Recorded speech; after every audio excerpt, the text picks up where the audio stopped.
FTP நேயர்களுக்கு வணக்கம். இன்று நம்மோடு சிறப்பு நேர்காணலுக்காக இணைந்திருக்கிறார் தமிழ்நாடு மாநில காங்கிரஸ் கமிட்டியின் துணைத் தலைவர் பொன் கிருஷ்ணமூர்த்தி அவர்கள். சார் வணக்கம். வணக்கம். எப்படி இருக்கீங்க? நல்லா இருக்கேன் சார். அரசியலில் ஒரு தேர்ந்த அரசியல்வாதி நீங்க. அதிமுகவுடைய அரசியல் வரலாறுகளை நீங்க தொடர்ந்து பார்த்திருப்பீங்க. இப்பொழுது எடப்பாடி அவர்களுக்கு தலைமையில இடி மேல இடியா விழுந்துட்டு இருக்கு. அந்த வரிசையில இப்ப எடப்பாடி அவர்கள் டெல்லி பயணம் மேற்கொண்டு இருக்கிறாரு. எப்படி பாக்குறீங்க முதற்கட்டமா இதை? ஃபார் த பீப்புள் நேயர் அனைவருக்கும் என்னுடைய நெஞ்சார்ந்த வணக்கங்கள். நீங்க கேட்ட கேள்வி, திரு பழனிசாமி அவர்கள் என்னுடைய கருத்தை அவர் விட்டு கொடுத்து போனோம். இப்ப என்னன்னா, இவர்களுடைய கூட்டணி இயக்கமான பிஜேபி இவர்களை ஒன்றிணைய சொல்லி கொண்டிருக்கிறார். இன்னைக்கு நேற்று இல்லை, போன தேர்தலையே எல்லோரும் ஒன்றிணைங்க, சசிகலா அம்மையாரை கூட சேர்த்துக்குங்கள்லாம் சொன்னாங்க. ஆனால் எதையுமே கேட்கல. கடைசி அண்ணாமலையை மாற்றணும்னு சொல்லியும் மாத்திட்டேன். ஆனால் அந்த கூட்டணி வெற்றி பெறுமா என்றால் வெற்றி பெறுவதற்குண்டான எந்த வாய்ப்புமே கள நிலவரத்தில் இல்லை. கள நிலவரத்தில் இன்னைக்கு என்னன்னு பார்த்தீங்கன்னா, திராவிட முன்னேற்ற கழக கூட்டணி தான் ஒரு 200 இடங்களுக்கு மேல் வெற்றி பெறும் என்ற ஒரு நிலை இருக்கின்ற இந்த காலகட்டத்தில் தான் அதை உணர்ந்துதான் ஒற்றுமையாக நாம் இருந்தால் மட்டுமே நாம் களத்தில் நிற்க முடியும் என்ற ஒரு அடிப்படையில் தான் திரு செங்கோட்டையன், பிஜேபி தலைமை, திரு அமித்ஷா போன்றவர்கள் சொல்லுகிறார். ஆனால் பழனிசாமி ஏதோ நாளைக்கு வெற்றி பெற்றுவிடும், நாம் தான் முதல்வராகி விடுவோம் என்ற ஒரு தவறான எண்ணத்தில் இப்படியெல்லாம் செய்வது ஒரு அப்பட்டமான அரசியல் மீறல் என்று நான் கருதுகிறேன். அது வேறொரு கட்சி இருந்தாலும் இன்றைக்கு அது வீதிக்கு வந்து விட்டது நம்ம விவாதித்துக் கொண்டிருக்கிறோம். அது வீதிக்கு வரலன்னா நம்ம விவாதிக்க போறதே கிடையாது. திரு செங்கோட்டையன் அவர்கள் நான் வாரணாசி போறேன்னு சொல்லி தான் இங்கிருந்து கிளம்பி போனாரு. டெல்லி போய் இறங்கின திரு அமித்ஷா அவர்களுடைய அனுமதி கிடைச்சது, போய் பார்த்தேன்னு கதெல்லாம் சொன்னார். அதே கதையை தான் இவரும் இப்போ சொல்லிட்டு துணை ஜனாதிபதியை பார்க்க போறேன்னு ஒரு கதை சொல்லிட்டு போயிருக்காரு. திரு அமித்ஷாவை இன்னும் பார்க்கலன்னு நினைக்கிறேன். நான் இந்த நிமிஷம் வரைக்கும் பார்க்கலன்னு நினைக்கிறேன். வைஸ் பிரசிடென்டாக தேர்வான திரு ராதாகிருஷ்ணன் அவர்களை அவர் பார்த்திருக்காருன்றது தெரியுது. திரு அமித்ஷா அவர்கள் அவருடைய ஆணைக்கு இவர் கட்டுப்பட்டால் மட்டும்தான் இவரை சந்திப்பார் என்று நான் உறுதியாக நம்புகிறேன். இல்லாவிட்டால் பிஜேபி தன்னுடைய சர்வாதிகாரத்தை கையிலே எடுக்கும். அது என்ன சர்வாதிகாரம் என்றால், இரட்டை இலையை பிடுங்கி அவங்களுக்கு யாரு இந்த 4 பேரை ஒன்னா சேர்த்து கூட அவங்க கிட்ட கொடுத்துட்டாங்கன்னா, இரட்டை இலை என்பது திரு எம்ஜிஆர் அவர்கள் கொண்டு வந்த ஒரு சின்னம்.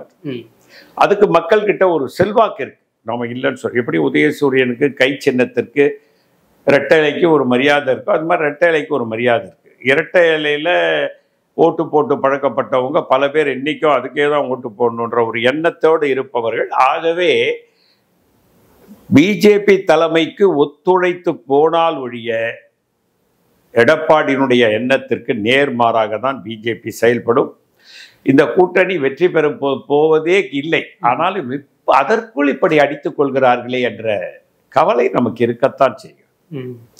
குறிப்பாக ஜெயலலிதா அம்மையார் அவர்களுடைய இறப்புக்கு பிறகாக அதிமுகவை காப்பாற்றியதே பாஜக தான். அதிமுகவை பல பேர் கபலீகரம் செய்ய முன்வந்த போது பாஜக தான் முன்வைந்து அதிமுகவை உடையாமல் சிதறாமல் காப்பாற்றியதுன்னு எடப்பாடி பேசியிருக்கிறாரு. இதை எப்படி பாக்குறீங்க?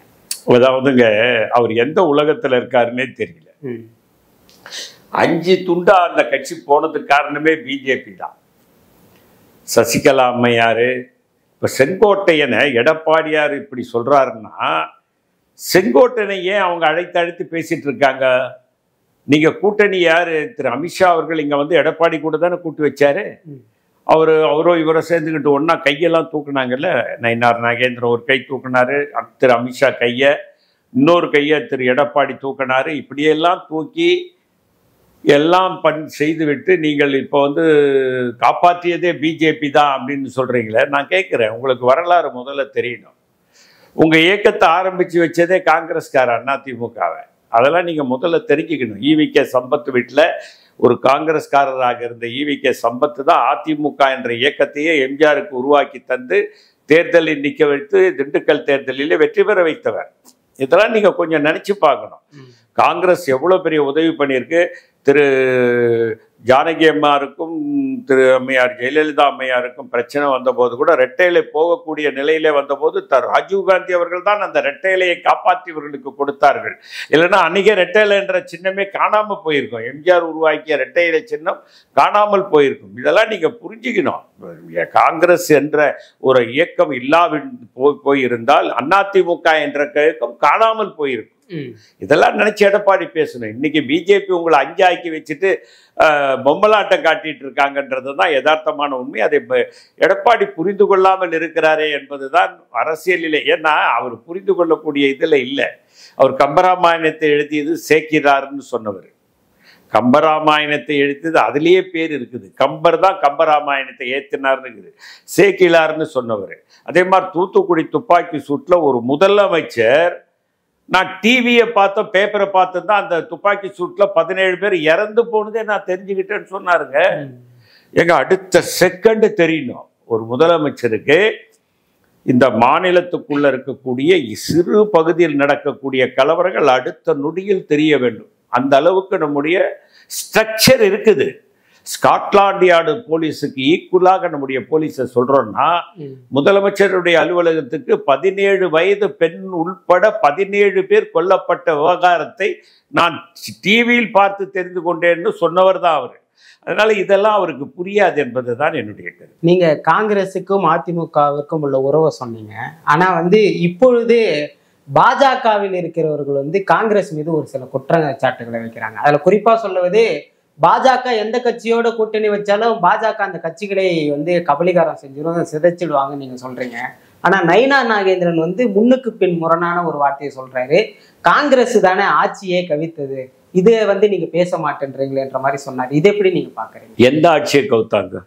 அவர்கள் எமர்ஜென்சி காலத்துல ஆட்சி கவிழ்ப்பு நடத்தினார்கள் இல்லையா, அதை குறிப்பிட்டு சொல்றாரு. காங்கிரஸ் ஆட்சி கவிழ்த்ததை நீங்க ஒரு விஷயமா பேச மாட்டேன்றீங்கன்ற மாதிரி. எமர்ஜென்சி காலத்துல எந்த ஆட்சியை கவுத்தாங்கன்னா திமுக ஆட்சியை தான் கவுக்கப்பட்டது. அதுக்கப்புறம் 80ல ஆட்சிக்கு வந்ததற்கு பின்னாலே எம்ஜிஆர் ஆட்சியும் கலைக்கப்பட்டது. அதற்கு பல காரணங்கள் இருக்கு. ஒரு காரணம் இல்லை, காரணங்களை சொல்லிக்கொண்டே போனால் 1 மணி நேரம் ஆகும். அதாவது திராவிட முன்னேற்ற கழக ஆட்சியை கலைத்ததற்கு காரணம் விடுதலை புலிகள் என்ற இயக்கம். அது இங்க வந்த தகவலின் அடிப்படையில் இது செய்யப்பட்டது. அதே மாதிரி எம்ஜிஆருடைய ஆட்சி காலப்பட்ட இது பண்ணதுக்கும் நிறைய காரணங்கள் இருக்கு. உளவுத்துறை அமைப்புகள் கொடுத்ததோ கவர்னருடைய அறிக்கை அடிப்படையில் தான் கலைக்கப்பட்டது. அதனால திமுக ஆட்சியும் கலைக்கப்பட்டிருக்கு, அதிமுக ஆட்சியும் கலைக்கப்பட்டிருக்குது. நான் இல்லைன்னு சொல்லலை. ஆனா அதை பத்தி 2 ஆட்சியுமே தானே கலைக்கப்பட்டிருக்கு. அப்படின்னா 2 பத்தியும் பேசிட்டு இருக்க முடியுமா? நாங்க இன்னைக்கு திமுகவோட ரொம்ப இணக்கமா இருக்கோம், கூட்டணியில இருக்கோம், மதசார்பற்ற ஒரு ஒற்றை வரியில இணைந்திருக்கிறோம். அதனால இதெல்லாம் பேச முடியாது. அதனால நீங்க இன்றைக்கு அதிமுக எப்படி இருக்கிறது, பிஜேபி அதை எப்படி கையாளுகிறது? ஒரு அடிமை சாசனம் எழுதி கொடுத்து விட்டு இன்றைக்கு எடப்பாடியார் ஸ்ட்ராங்கமாக எப்படி அம்மையார் சசிகலா அம்மையார் காலில் மேஜைக்கு அடியில் உள்ள போய் காலை பிடிச்சி கெஞ்சி முதல்வரானவரோ அதை விட ரொம்ப இதுவா இருக்காரு. இன்னைக்கு அது அதிமுகன்னு சொல்லக்கூடாதுங்க, அமித்ஷா திமுகவாக மாறிவிட்டது என்று குற்றச்சாட்டை விரும்புகிறேன். குறிப்பாக டிடிவி தினகரன் அவர்கள் ஒரு அந்த கோவத்தூர் ரகசியத்தை இன்று வெளியிட்டிருக்கிறாரு. எடப்பாடி அவர்கள் எப்படி முதலமைச்சர் ஆனார் தெரியுமா, அவர் செய்த துரோகங்கள் எப்படிப்பட்டது தெரியுமான்னு பேசியிருக்கிறாரு. இது எப்படி பாக்குறீங்க? அதாவதுங்க, திரு ஓபிஎஸ், திரு எடப்பாடி பழனிசாமி நான் சொன்ன மாதிரி மேஜிக் அடியில் காலு கீழே போய் விழுந்ததுனால தான் ஆனார். சசிகலா அம்மையார் தான் அவரை தேர்வு செய்தாங்க, தோளில் தட்டி கொடுத்தாங்க. எல்லாம் நம்ம காட்சி ஊடகங்களில் பார்த்தோம். அவர்களையே அவர் சரி செய்து கொண்டு கூட வைத்திருந்திருக்க வேண்டும். தன்னை முதல்வர் என்பது ஒரு சாதாரண பதவியாக அவர் நினைத்து விட்டார் என்றுதான் நான் நினைக்கிறேன். தமிழ்நாட்டினுடைய முதலமைச்சராக மிகப்பெரிய அடையாளமாக காமராஜர் இருந்து ஆற்றிய பணிகள் இன்றைக்கும் மக்களிடத்திலே நினைவு கூறத்தக்க வகையிலே நெய்வேலி லிக்னைட் கார்பரேஷன் அணைகள் கட்டியதிலிருந்து, தொழிற்சாலை உருவாக்குனதிலிருந்து, கல்விச்சாலை உருவாக்குனதிலிருந்து அதிகாரம் படைத்த பதவி முதல்வர் பதவி. அதை வந்து காலில் விழுந்தோடனே அந்த அம்மா அவர் கையில கொடுத்தாங்க பாருங்க. அவருக்கு அந்த பதவியினுடைய அருமை தெரியாமல் ஏதோ பேசி கொண்டிருக்கிறார், பினாத்தி கொண்டிருக்கிறார். பிஜேபி தான் நமக்கு எல்லாமாக இருக்கும் என்று நினைத்து கொண்டிருக்கிறார். தவறான கருத்து. அதனால டிடிவி தினகரன் சொல்ற கருத்துல வந்து நியாயம் இருப்பதாக நான் கருதுகிறேன். இவரை எப்படி முதல்வராக நாங்கள் ஏற்றுக்கொள்ள முடியும், இவரை எப்படி முதல்வராக ஆக்க முடியும் என்ற கேள்வி நியாயமான கேள்வியாகத்தான் எனக்கு படுகிறது. காரணம், அவர்கள் இவரை முதல்வராக்கினார்கள். இவர் தேர்வு செய்யப்பட்ட முதல்வரே இல்லை. எம்எல்ஏக்கள் கூடி தேர்வு செய்யவே இல்லை. அம்மையார் சசிகலா அவங்க சித்தி, அவங்க அம்மாவோட கூட பிறந்த தங்கச்சி ஆக்கியிருக்காங்க. அதனால எங்கள் குடும்பம் தான் உன்னை முதல்வர் ஆக்குனாங்க. அதனால நீ அதுக்கு நன்றி விசுவாசமா இல்லை, எப்படி உங்களை மீண்டும் முதல்வராக்க முடியும்னு கேட்கிறார். நியாயமான கேள்வி. சசிகலா அம்மையாருடைய சமீபத்திய பேச்சுக்கள்லாம் வந்து ஏதேனும் மாற்றத்தை ஏற்படுத்தும் நினைக்கிறீங்களா நீங்க? அதாவதுங்க, அரசியல் எதுவும் நிரந்தரம் இல்லைன்னு அவங்க சொல்றாங்க. மாற்றம் என்பது மாற்றத்திற்குரியது தான் என்பதை அவர்கள் பதிவு செய்கிறார்கள். அவர்கள் அம்மையார் ஜெயலலிதாவோடு இருந்து அரசியல் செய்திருக்கிறார்கள். பலர் சொல்லுவார்கள், அது எவ்வளவு தூரம் உண்மைலாம் நமக்கு தெரியாது. அம்மையார் ஜெயலலிதாவிடம் இணைந்து அரசியல் நடத்தி ஆட்சியிலும் கூட சில நிகழ்வுகளை அவர் நடத்தி காட்டியிருக்கிறார் என்றெல்லாம் சொல்லுகிறார்கள். நமக்கு தெரியாது. ஆனால் அதிமுக நண்பர்கள் சொல்வதை பார்த்திருக்கிறோம். ஆகவே அரசியல் அனுபவம் அவருக்கு இல்லைன்னு சொல்ல முடியாது. ஜெயலலிதா அம்மையாரோடு இருந்து அவர் அரசியல் நிறைய செய்திருக்கிறார். ஆகவே அவர் சொல்லக்கூடிய கருத்தில் வந்து மாற்றம் என்பது நிகழக்கூடிய வாய்ப்பாகத்தான் தெரிகிறது. பிஜேபி என்ன பண்ணுன்னா, எடப்பாடியார் சரியா வரலன்னா இந்த 4 பேர், அதாவது அம்மையார் சசிகலா அவர்கள், செங்கோட்டையன், ஓபிஎஸ், தினகரனை ஒன்றாக்கி ரெட்டையிலையை அவங்க கிட்ட கொடுத்துட்டு கூட தேர்தலை நடத்தோம், எடப்பாடியாரை தூக்கி ஓரமாக கூட வச்சுக்குவாங்க. அதெல்லாம் செய்யக்கூடிய ஒரு சர்வாதிகார மனப்போக்கு, ஆட்சியின் மீதும் அதிகாரத்தின் மீதும் மிக்க ஆர்வம் கொண்டவர்கள் பிஜேபிக்காரர்கள். எப்பொழுதும் நாம் ஆட்சியில் இருக்கணும், அதிகாரம் நம் கையில் இருக்கணும், அந்த அதிகாரத்தை சர்வாதிகார போக்கில் நடத்த வேண்டும் என்ற ஒரு ஆணவ போக்கு அவர்களிடத்தில் இருக்கிறது. அது அதிமுகவுக்கு மிகப்பெரிய பாதகத்தை விளைவிக்க போகிறது. அதனால் மாற்றம் வரும் என்று அந்த அம்மா சொல்றது இதை வச்சுதான் சொல்றாங்க. குறிப்பாக அதிமுகவின் எதிர்காலமா என்ன இருக்கும்னு நீங்க நினைக்கிறீங்க? இப்படி மட்டும் இருந்து விடக்கூடாதுன்னு நீங்க எதை சொல்லுங்க? அதாவதுங்க, இப்படி மட்டும் இருந்து விடக்கூடாதுன்னு நம்ம ஜோசியை சொல்ல முடியாது. ஆனா அதிமுகவுடைய எதிர்காலம் மிகப்பெரிய கேள்விக்குறியாக இருக்கிறது. ஆட்சிக்கு வந்து விடுவோம் என்று திரு எடப்பாடியார் பகல் கனவு கண்டா கூட பரவாயில்ல, பகல் கனவு கூட காணவில்லை. உட்கார்ந்துகிட்டே கண்ணை முடிச்சுக்கிட்டே கனவு கண்டுகிட்டு இருக்காரு. அது நடக்காது. மீண்டும் அவர் முதல்வராவது எந்த காலத்திலும் முடியாது என்று டிடிவி தினகரன் சொல்வதை அவர் முன்மொழிந்ததை நான் வழிமொழிகிறேன். ஆகவே அந்த ஆட்சிக்கும் அதிகார கட்டிலும் நாம் மீண்டும் அமரப்போகிறோம் என்ற ஒரு பேச்சு தொனி நமக்கு அவருடைய பேச்சிலிருந்து தெரிகிறது. அப்படியெல்லாம் ஒருத்தர் இருக்கக்கூடாது. அது மிகப்பெரிய தவறு.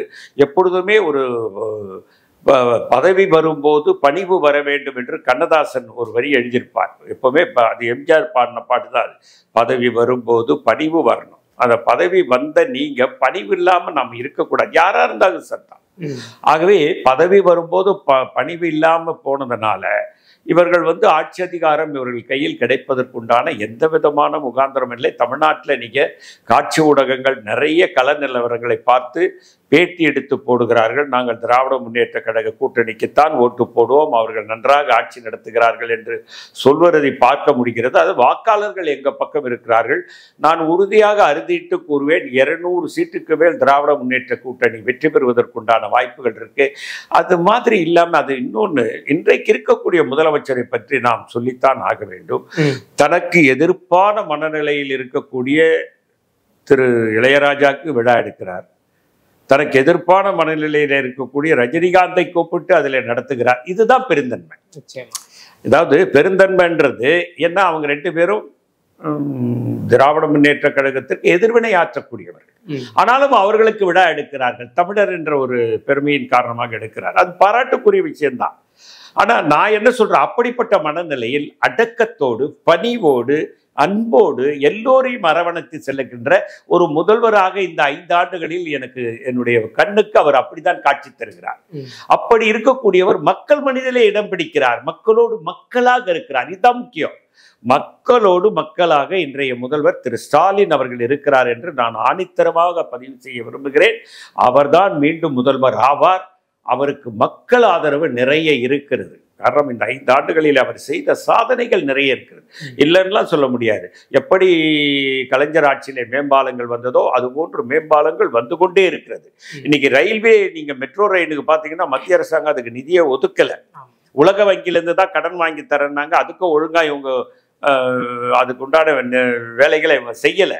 நிதி அமைச்சரே சொன்னாங்க, சென்னைக்கு வந்தபோது நாங்கள் உலக வங்கியிலேருந்து கடன் வாங்கி தரோம், ஜப்பான் கிட்டேருந்து கடன் வாங்கி தரோம்லாம் சொன்னாங்க. அதையும் ஒழுங்காக நிறைவேற்றலை. நீங்கள் போரூர் பக்கம் பாருங்கள் என்ன மாதிரியான டிராஃபிக் இருக்குது. ஆனாலும் இன்றைக்கு தமிழ்நாடு முதலமைச்சர் அவர்கள் தமிழகத்தினுடைய நிதியிலிருந்து நிறைவேற்றி மக்களுக்கான திட்டங்களை நிறைவேற்ற வேண்டும் என்றதில் ஆர்வமாக இருக்கிறார். மக்கள் அவரை விரும்புகிறார்கள். மீண்டும் அவர்தான் முதல்வர். இது எடப்பாடிக்கும் தெரியும், இது அமித்ஷாக்கும் தெரியும், பிஜேபிக்கும் தெரியும். ஆனாலும் அரசியல் என்பது என்ன? கலநடமாடுவதுதான் அரசியல் என்பது. இப்போ துணை ஜனாதிபதி தேர்தலில் திரு ராதாகிருஷ்ணன் தான் வெற்றி பெறுவார் என்று எங்களுக்கும் தெரியும். ஆனாலும் ஒரு வேட்பாளர், அதுதான் ஜனநாயகம். ஜனநாயகத்தினுடைய ஆணிவேர் என்பது எதிர்ப்பு குரல் இருந்து கொண்டே இருக்க வேண்டும், எதிர்ப்பு என்பது இருந்து கொண்டே இருக்க வேண்டும் என்ற ஒரு நிலைப்பாட்டின் அடிப்படையில் தான் சுதர்சன் ரெட்டியை நிறுத்தினோம். அதனால் அவர் இன்றைக்கு கலநலமாடுவது ஒரு எதிர்ப்பு குரல் எழுப்புகிறார்கள். ஆனால் அந்த எதிர்ப்பு குரல் ஓங்கி ஒலிக்குமா என்றால் ஒலிக்கவே ஒலிக்காது என்பதுதான் என்னுடைய கருத்து. நிச்சயமாக சார், தற்கால அரசியல் சூழ்நிலை இருக்கக்கூடிய பல்வேறு கேள்விகளுக்கு மிக தெளிவாக பதில் சொன்னீங்க. நம்ம மேலும் ஒரு காணொலியில சந்திக்கலாம். வணக்கம், வணக்கம், நன்றி.